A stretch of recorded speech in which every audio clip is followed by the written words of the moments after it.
I live in Guatemala and I work throughout Latin America. And I want to speak to the millions of fortunate Hispanic immigrants living in the United States, legally or not. I have a question for you. Why do you support the same policies in the US that cause you to flee your home country? The policies I'm talking about are those that lead to a bigger and bigger central government. You know only too well that the more power the government has, the more corrupt it becomes. My home country, like most other nations in Central and South America, is very poor. 54% of the population lives in poverty, and 13% live in extreme poverty. Half of all children under 5 are chronically malnourished. Crippling government corruption is the norm. Opening a new business can take months, even years, because of a multitude of regulations that are designed to line the pockets of bureaucrats. So the cost is much too high for the average citizen. Quite simply, unless you're politically connected in Guatemala, you probably want to leave. And in the last 20 years, many Guatemalans have left. Or to put it more honestly, they fled. The fortunate ones reached the United States, the freest and wealthiest nation in human history. There are at least 1 million Guatemalans living in the U.S. Nearly every Mexican and Central and South American immigrant in the United States, whether they immigrated legally or illegally, moved or fled to the U.S. for the same reasons: economic opportunity and the freedom to shape their own lives. In short, you came to the United States to participate in what Americans call the American dream. But have you ever asked yourself, why is the United States so free, so much less corrupt, and so much more affluent than any Latin American country? The answer lies first and foremost in the unique American belief in limited government. Why? Because the smaller the government, the less the corruption. And the smaller the government, the more individual freedom and personal responsibility. And given those things, along with hard work and talent, you can accomplish your life's goals. So back to my question. Why would you support policies that keep expanding the power of the government when they are the very policies that doom your home countries? Is it because you think that when Democrats offer you free stuff, it means they really care about you? Do you think that when Republicans talk about enforcing immigration laws, it means they are going to send you back? Let's be honest. You didn't come here for free stuff. You came for the economic opportunity that allows you to work and earn. And of course, a nation has an obligation to enforce its borders. Certainly, every country in Central and South America does. In fact, much more so than the US. Perhaps you believe that your home country is poor not because of failed socialism and corrupt big government, but because of issues unrelated to ideology. Not enough natural resources, imperialism, and so on. Or worse, you believe that the US has gotten rich on the backs of poor nations. But these narratives are false. There are many nations blessed with abundant natural resources that are poor, and they are poor overwhelmingly because of corrupt governments and policies that destroy incentives to produce. Look at Venezuela, which has vast oil and mineral reserves, but has shortages of every basic necessity. Why? Because of socialist policies, because of those same deceiving politicians who promise to fight for the people and give you free stuff. And you're going to fall for these lies again in your adopted country? Do you think by electing politicians who will fight for the people, fight for social justice, and raise taxes on the 1% who are exploiting the wealth of the 99% that you will get ahead? In other words, will you support the same policies and vote for the same types of politicians here who made such a mess back home? The United States became wealthy because its government stayed out of the way of its citizens. The more power you give to the government, the less power you have to control your own life. Prosperity and opportunity diminish as government grows. So why did you, like so many of my fellow Guatemalans, come to the US? Because your society was broken. You chose to make a new life in the United States. You could have gone to another Latin American country with a similar culture and the same language as your home country, but you didn't. because the United States is different. Please, help keep it that way. I'm Gloria Alvarez, author of The Populist Deception for Prager University.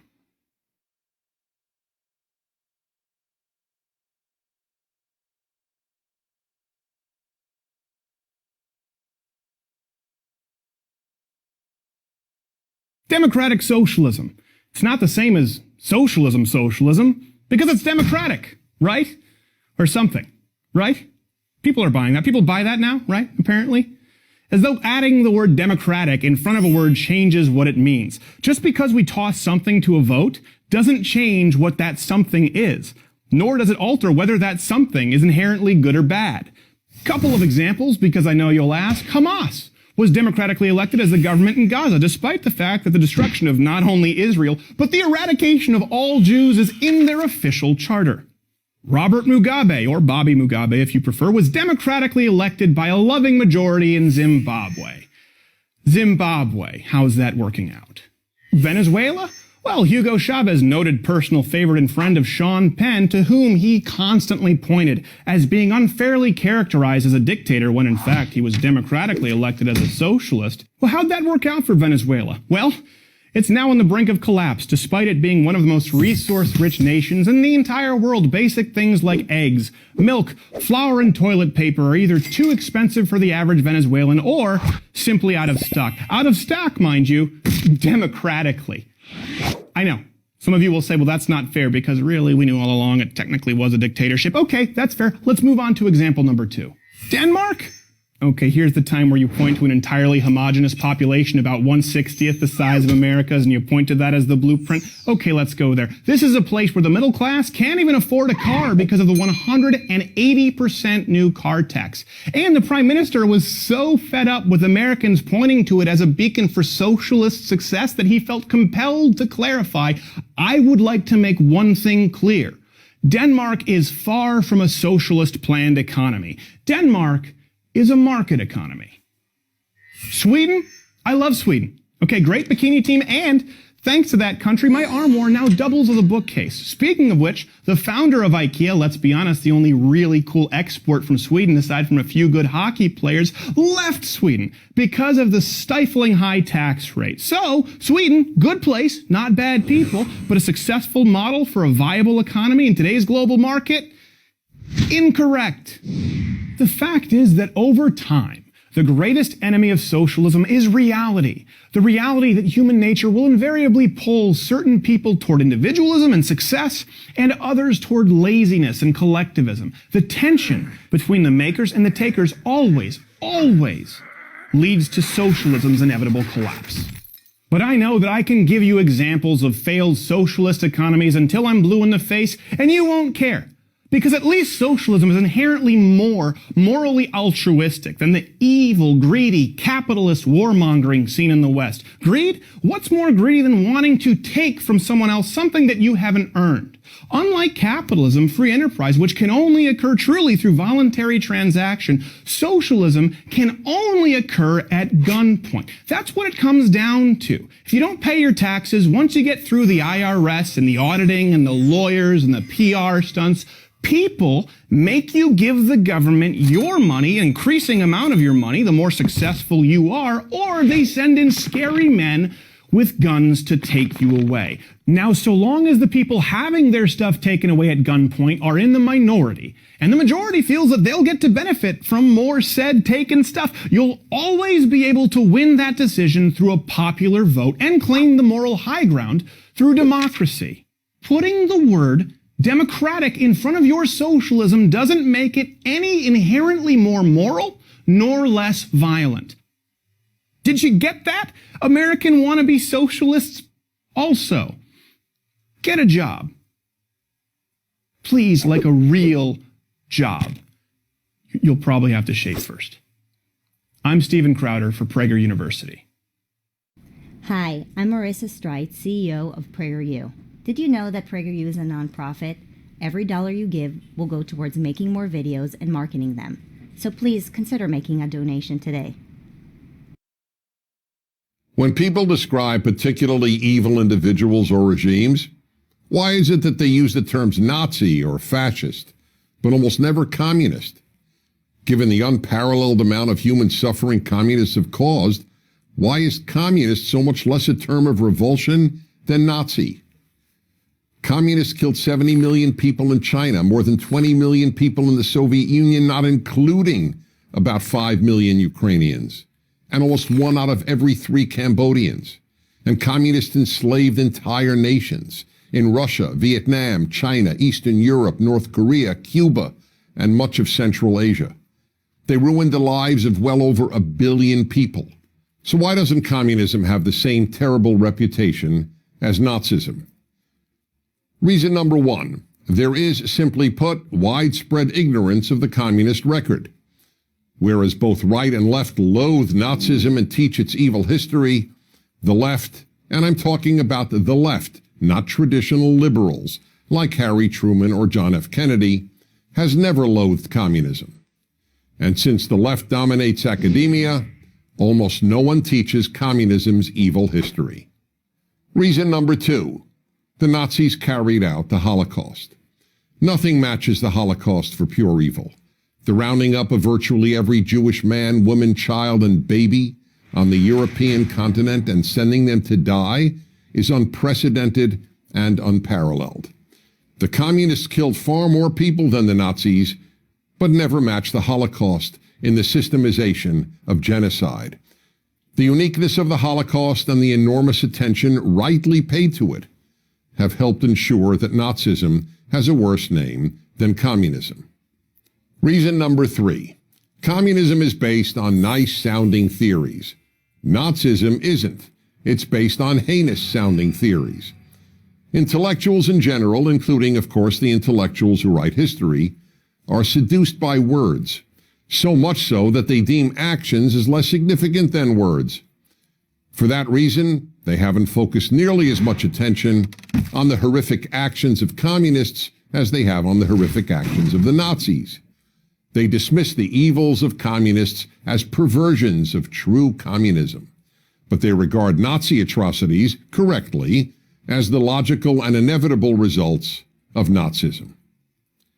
Reason number 4, Germans have thoroughly exposed the evils of Nazism, have taken responsibility for them, and have attempted to atone for them. Russians have not done anything similar regarding Lenin's or Stalin's horrors. To the contrary, Lenin, the father of Soviet communism, is still widely venerated in Russia. And as regards Stalin, as University of London Russian historian Donald Rayfield puts it, quote, people still deny, by assertion or implication, Stalin's Holocaust, unquote. Even less so as China exposed the greatest mass murderer and enslaver of them all, Mao Zedong. Mao remains revered in China. Every Chinese currency note has his picture on it. Until Russia and China and Vietnam and Cuba and North Korea acknowledge the evils their countries committed under communism, communism's evils will remain less known than the evils of the German state under Hitler. Reason number 5, communists murdered mostly their own people. The Nazis, on the other hand, killed very few fellow Germans. Even worse than being murdered or enslaved is a world that doesn't even know that you were. I'm Dennis Prager.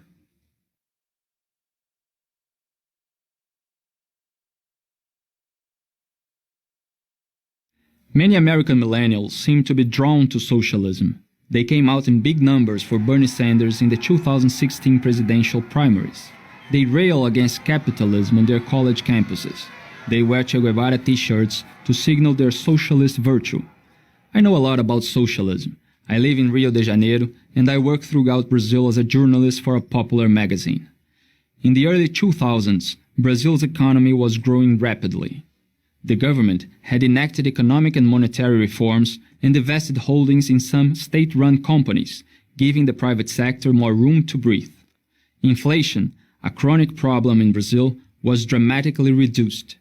Foreign investors poured into the country, eager to catch a portion of our expanding economy. The future seemed promising.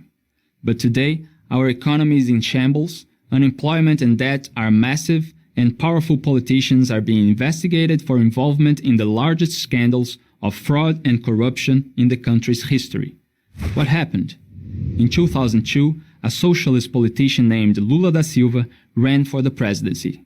He was a socialist, but painted himself as a modern, cool kind of socialist.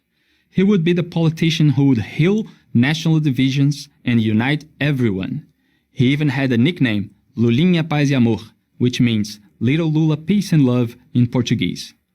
But the old message about the need for income redistribution to decrease inequality was still there. The media, academic elite, and celebrities assured Brazilians that by transferring the money from the rich to the poor could finally be richer. But the only ones who really got rich were Lula and his corporate and political friends. It only got worse under his successor, Dilma Rousseff. The socialists increased government spending, deficits, and debt. They called it a stimulus. They increased the minimum wage and the benefits of social programs. They call it social justice. They increased the salaries and retirement benefits of the civil service. They called it investing in the future. They handed out thousands of jobs in the government and state-owned companies as favors to their political allies. And they called it good governance. It worked for a while. Socialism always works at the beginning. But government spending just kept going up, and then Lula's socialist paradise fell apart and the economy fell with it. The outcome? From 2008 to 2015, government spending grew nearly 4 times as fast as tax revenue. The economy shrank 3.8% in 2015, the worst result in 25 years. That same year, a World Bank survey found Brazil's economy to be one of the world's worst. Out of 189 countries, we were the 16th hardest place to open a business, the 60th most difficult nation in which to register property, and the 12th most complex place to pay taxes. Economically and morally, the almost 15 years of socialist policies have greatly harmed Brazil. We also remain among the world's leaders in murder and robbery, and we rank near the bottom of industrialized nations in terms of education and healthcare. Americans take it for granted that they can be born into the lower class and reach the middle or even upper class. Many Brazilians take it for granted that they can't. But finally, some things are starting to change. There may be reason for hope. Today, more and more Brazilians see that capitalism and limited government are the only way forward. Thankfully for Brazil, Lula has been charged in several lawsuits for corruption, involvement in a criminal organization, influence peddling, money laundering, and obstruction of justice. Rousseff was impeached in 2016 for falsifying the government's finances and illegally using money from state-owned banks to run the government. This crisis prompted the new government to freeze federal spending, reduce the government's role in state-owned companies, and to encourage some of the massive federal workforce to resign. No one knows whether these basic measures will be enough to rescue Brazil economically. Truthfully, the damage has been so extensive it may take decades for the country to recover. But if we do, it won't be socialism that saves us. American millennials, take note. I am Felipe Moura, Brasil, for Prager University. Hi everyone, I am Felipe Moura, Brasil, a journalist and columnist in Brazil. PragerU videos have made a deep impact on me and many Brazilians. If you have been impacted by these videos too, please consider making a donation to PragerU. Your support will help ensure that PragerU can keep these videos free and continue to make a difference. Please donate today. Ciao from Brazil. In the contemporary world, it's taken as a given that capitalism, with its free market and profit motive, is based on selfishness and produces selfishness, while socialism is based on selflessness and produces selflessness. Well, the opposite is true. Whatever its intentions, socialism produces far more selfish individuals and a far more selfish society than a free market economy does. And once this widespread selfishness catches on, it is almost impossible to undo it. Here's an illustration. In 2010, the United States President Barack Obama addressed a large audience of college students. At one point in his speech, he announced that young people will now be able to remain on their parents' health insurance plan until age 26. I don't ever recall hearing a louder, more thunderous, or more sustained applause than I did then. Had the president announced that a cure for cancer had been discovered, it is highly doubtful that the applause would have been as loud or as long. But what were they so happy about? To be told that you can now remain dependent on your parents until age 26 should strike a young person as demeaning, not liberating. Throughout American history, and for that matter, all of Western history, the great goal of young people was to become a mature adult, beginning with being independent of mom and dad. Socialism and the welfare state destroy this aspiration. In various European countries, and now increasingly in the U.S., it is becoming common for young people to live with their parents well into their 30s and not infrequently beyond. And why not? In the welfare state, taking care of yourself is no longer a virtue. Why? Because the government will take care of you. Therefore, socialism enables, and as a result produces, people whose preoccupations become more and more self-centered. How many benefits will I receive from the government? Will the government pay for my education? Will the government pay for my health care? What is the youngest age at which I can retire? How much paid vacation time can I get? How many days can I call in sick and still get paid? How many weeks of paid paternity or maternity leave am I entitled to? The list gets longer with every election of a liberal or progressive or left-wing party. And then each entitlement becomes a right. But we're not done. There are even more destructive effects of socialism. Entitlements create citizens who lack a character trait that every human should have: gratitude. You cannot be happy if you are not grateful, and you cannot be a good person if you're not grateful. That's why we constantly tell our children, say thank you. But socialism undoes that. After all, why would a person be grateful for receiving an entitlement? Who's going to be grateful for getting what they're entitled to? So instead of thank you, the citizen of the welfare state is taught to say, what more am I entitled to? Yet the left insists that it's capitalism and the free market, not socialism, that produces selfish people. But the truth is that capitalism and the free market produce much less selfish people.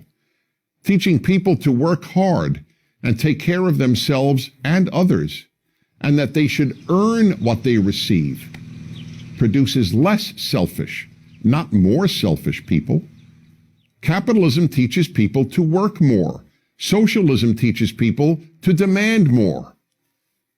Which attitude do you think will make a better society? I'm Dennis Prager. One of the most important differences between the left and the right is how each regards the role and the size of the government. The left believes that the state should be the most powerful force in society. Among many other things, the government should be in control of educating every child, should provide all health care, and should regulate often to the minutest detail how businesses conduct their business. In Germany, for instance, the government legislates the time of day stores have to close. In short, there should ideally be no power that competes with government. Not parents, not businesses, not private schools, not religious institutions, not even the individual human conscience. Conservatives, on the other hand, believe the government's role in society should be limited to absolute necessities, such as national defense, and to being the resource of last resort to help citizens who cannot be helped by family, by community, or by religious and secular charities. Conservatives understand that as governments grow in size and power, the following will inevitably happen. 1. There will be ever-increasing amounts of corruption. Power and money breed corruption. People in government will sell government influence for personal and political gain, and people outside government will seek to buy influence and favors. In Africa and Latin America, government corruption has been the single biggest factor holding nations back from progressing. 2. Individual liberty will decline. With a few exceptions, such as an unrestricted right to abortion, individual liberty is less important to the left than to the right. This is neither an opinion nor a criticism. It is simple logic. The more control the government has over people's lives, the less liberty people have. 3. Countries with ever-expanding governments will either as economically. 6. The bigger the government, the greater the opportunities for doing great evil. The 20th century was the most murderous century in recorded history. And who did all this killing? Big governments. Evil individuals without power can do only so much harm. But when evil individuals take control of a big government, the amount of harm they can do is essentially unlimited. The right fears big government. The left fears big business. But Coca-Cola can't break into your house or confiscate your wealth. Only big government can do that. As irresponsible as any big business has ever been, it is only big government that can build concentration camps and commit genocide. 7. Big government eats away at the moral character of a nation. People no longer take care of other people. After all, they know the government will do that. That's why Americans give far more of their money and volunteer far more of their time to charity than do Europeans at the same economic level. Without the belief in an ever-expanding government, there is no left. Without a belief in limited government, there is no right. I'm Dennis Prager.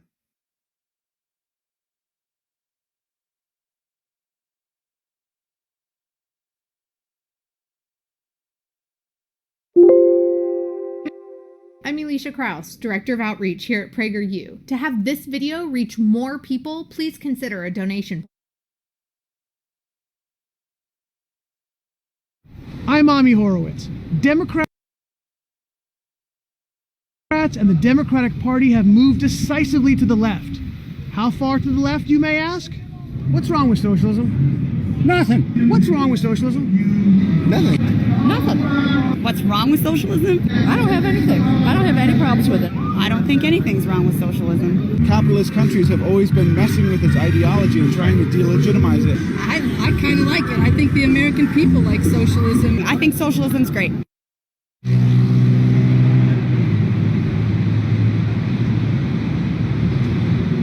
This is a pretty dangerous part of town. What are we doing here? Buscando algo que comer. What kind of food? Lo que sea, lo que encuentre. Perro, un gato, una paloma. Tengo mucha hambre. Tengo mucha hambre.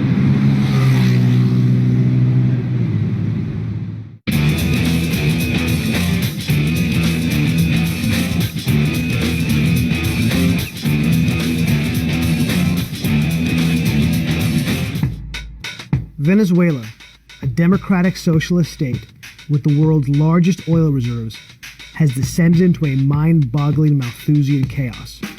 The country has been engulfed in violence, hunger, and corruption, and is on the edge of total societal collapse. Venezuela's socialist experimentation has decimated the middle class, and most people in Caracas live in the extremely dangerous barrios of the city. These barrios are massive, crudely built, claustrophobic cities within cities. We're here, one of the biggest barrios in Caracas, to get a sense on how the situation is affecting the poor people here. It's a very dangerous place. We made a deal from the barrio bosses, so we should be safe. Hopefully. ¿Cuál es tu aporte al rap? Sí, no es por amor al arte, no quién soy yo, es quién. ¿Te crees tú para comparar? Are there times where you're just hungry? Your family is hungry? Sí, ya yo he pasado hambre, mi familia también. Muchísima hambre, incluso a veces me dan tembladera por sueño, hambre. Mayormente pasamos hambre porque no conseguimos la comida, no conseguimos la leche, el cereal, el alimento, el azúcar, nada de esas cuestiones. Entonces, por eso mayormente pasamos. Yo estoy parada y de repente me desmayo porque no he comido nada en toda la noche. Food has become so scarce that people have to wait in lines, very long lines, in order to get enough to survive, just barely. What time did you go to wait in line? Estuve desde ayer en la madrugada haciendo la cola desde las 2 y conseguí fue esto, leche nada más. All night, all you got was that one can of milk, of leche? Nada más, una sola. A mí me toca son los martes y me toca ir los lunes desde más o menos de las 12 de la noche, dormir allá y esperar a ver qué llega, si logro comprar algo. O sea, es muy difícil. Los niños míos se acuestan sin comer. O sea, yo a veces los dejo, me voy, no sé si ellos de tantas horas que yo me la paso en la cola. Getting in line overnight does not guarantee that you will come away with anything, because the lines are controlled by the government-approved mafia, with the socialist Orwellian name, the Collective. They bust in their own people right before the stores open and grab most of the food. These are bad dudes that care little for the common people. And these big dogs always eat first. And of course, they don't want their control of the lines to be filmed. Menos con la cuestión de los colectivos, eso es una zona que dominan ellos, pues. ¿Cómo te van a decir que tú tienes aquí 100 personas por delante si yo ni te he visto? Entonces llega y te dice, no, pero qué tal, que si no te sale la cola, te vamos a tal, o sea, te amenazan para que te salga de la cola. Pues ellos son los que dominan a la gente de la cola, ellos son los que llevan la cola a la organizada, y si yo no les gusta que usted compre, no compra, pues. There are only two classes in Venezuela, the poor and the super rich. The income inequality is absolutely staggering. While most of the country is literally starving, the government-connected mega-rich are still rocking it old school. Bueno, yo antes de que empezara todo este problema éramos de la edad media. Ahorita ya estamos en baja, ya ahorita... Ellos, el gobierno también, ellos tienen su comida, tienen sus casas, tan cómodos. Nosotros solo somos los que tenemos que estar pasando trabajo. La necesidad del otro venezolano que tiene, no, pues el otro venezolano puede conocer a un general, puede conocer a un bachaquero que le puede conseguir las comidas por bulto. Y de paso, si tenemos alguito, si tenemos un teléfono caro, no lo podemos sacar porque como te expliqué ahorita, te lo roban. Si tienes un reloj caro, te lo roban. The one thing that is egalitarian in Venezuela is violence. The wave of violence that has descended upon the country has been epic. They have less than 1/10 the population of the United States, but 3 times as many murders. Caracas has had more deaths this year than Baghdad, and those are the reported numbers. The real numbers are much, much higher. All this despite the fact that Venezuela has extremely strict gun laws. This dystopian country has literally become one of the most dangerous places to be on planet Earth. While the violence is literally happening everywhere in Venezuela, it seems particularly bad here in the barrios. I know we got permission to shoot here, but it doesn't really feel like a safe space to me. Todos estos huecos que están así en esas paredes son tiros así en esas paredes. Ahorita yo vivo en barrio y en los barrios se ve el pistoleteo, el malandreo, se ve todo y salen a robar, entonces llegan el otro y se comentan. A nadie ni decirle nada, porque te pueden hacer daño en cualquier manera, te matan y todo. Do you know anybody who's been killed personally in your life? A mi hermano y me lo mataron en mi cara y lo mataron por robarle la moto prácticamente. Sí, bueno, a mi primo, nosotros nos mataron un primo aquí. Hace 5 meses tuve una pérdida de mi novia que la mataron, le dieron un disparo en la pastora en la cabeza. Lo mataron allá en la entrada, estaba con mi papá yo lavando la camioneta y le dieron unos tiros ahí y se murió prácticamente en mis brazos. Matan a la gente a la luz del día, los roban a la luz del día, hay policías en zonas de Caracas y no hacen nada, han robado por lo menos en parte de aquí de Caracas, de Capitolio, ahí roban a todo el mundo y los policías están por ahí siempre, igualito roban. Caracas está bastante inseguro ahorita, con la situación del país como está. Right in front of us, a man was shot in the street by unknown assailants. Holy shit, the guy just got shot. The other cop was just walking away. Do you feel socialism works? No, porque eso no funciona, porque si funcionara no estamos como estamos ahorita, que estamos ahorita pasando hambre y necesidad, pues, ¿entiendes? Eso no funciona aquí, eso... No, si esto funcionara de verdad, nosotros no estuviéramos en esto, pues. No estuviéramos haciendo cola, no estuviéramos matándonos por ahí, arriesgando nuestras vidas. En realidad no funciona, esto no sirve, como quien dice. No, en realidad eso no funciona para nada aquí. Eso es un engaño, como quien dice, que ellos no hacen nada, no sirven para nada. Son como unos X más en la vida. No sirven. Let me ask you this. What do you think of Americans who want to bring socialism, democratic socialism, into America? Tienen que vivir lo que nosotros estamos viviendo para que ellos vean que no es nada bueno. Para que vean que esto es lo que es una pesadilla para uno. Terror. Yo le digo al estadounidense que no